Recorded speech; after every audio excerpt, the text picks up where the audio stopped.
Now we're going to have a look at the 1 in 60 rule.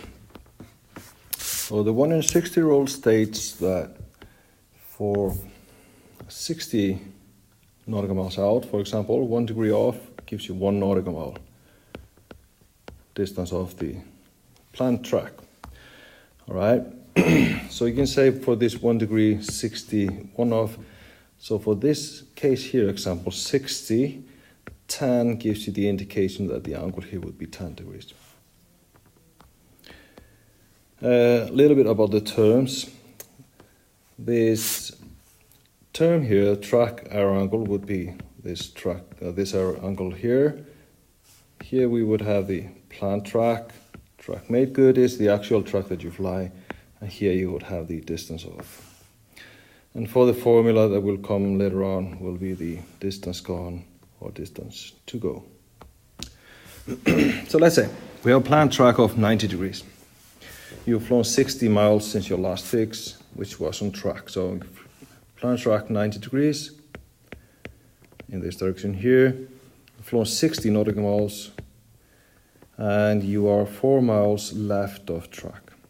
Okay, so in this case we can see that this angle here would be 4 degrees. It's nice to mention that if, for example, if you're 30 miles off, you will be, with the 4 degrees, you will be 2 nautical miles off. So you have only earned half of the 4, since you only traveled half of the distance of 60. So in this case, since your planned track would be 90 here, you have these 4 degrees off, that your track made good is therefore 86 degrees. All right, that would be the difference of 90 and the 4.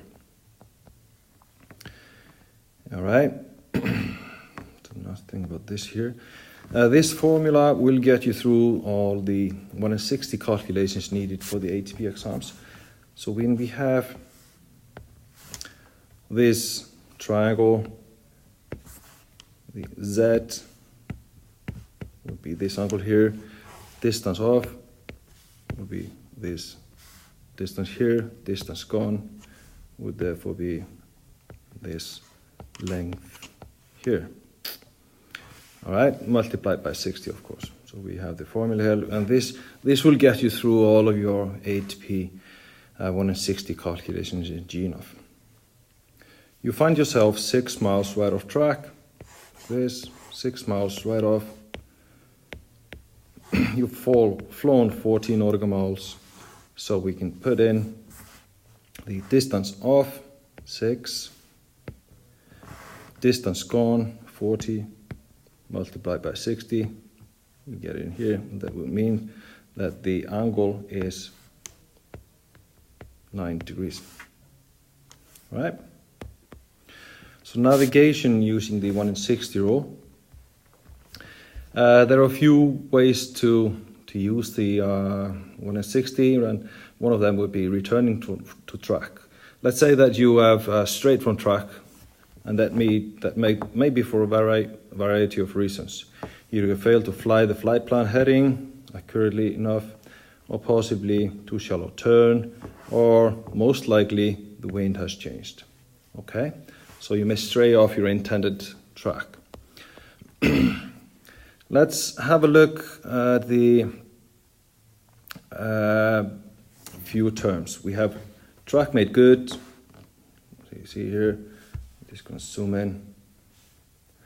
We can have planned track. We can have track made good, track error angle, and let's say, for example, in our case, let's say we have wind from the south.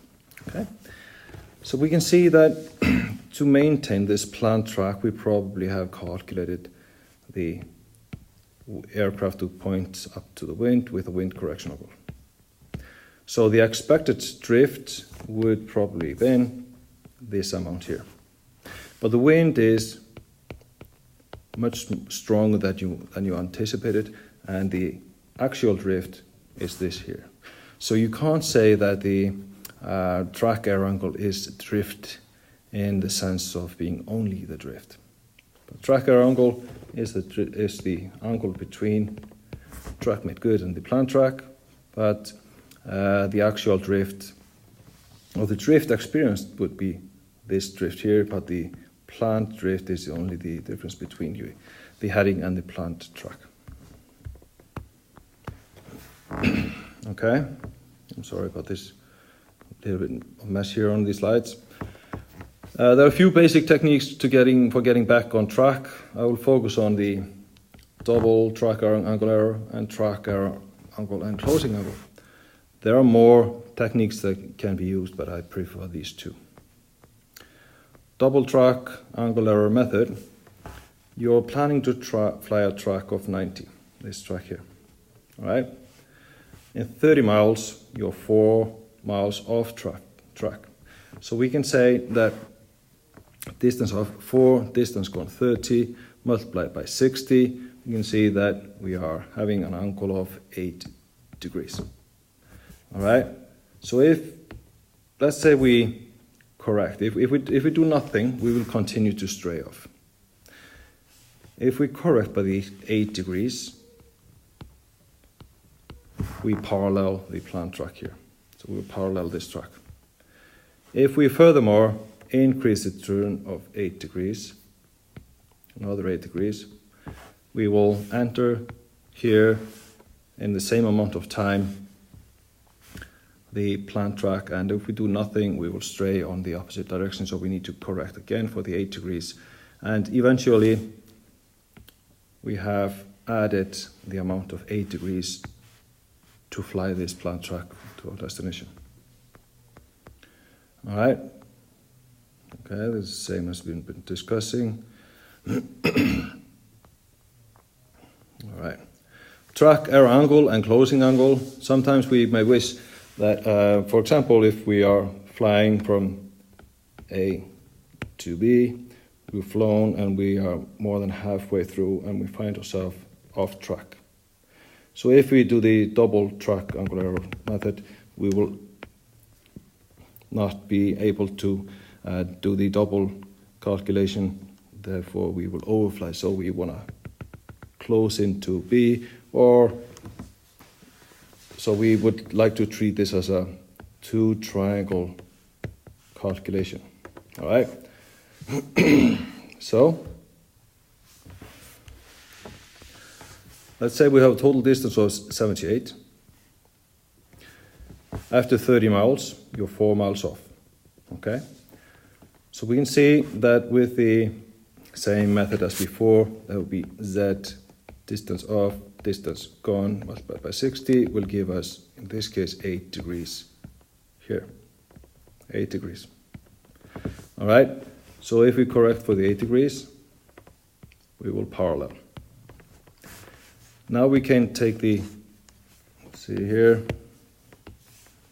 we can take the remaining triangle. This was 78, this is 30, so the remaining lag would be 48 nautical miles.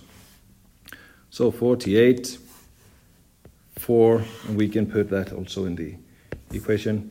So 48 multiplied by 60 will give us a new result, which would be, in this case, 5 degrees. So we take a 5 degrees turn here. So we fly, we experience ourselves here 4 miles off. We do the correction of,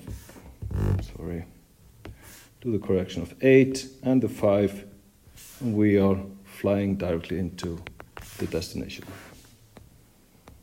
Okay.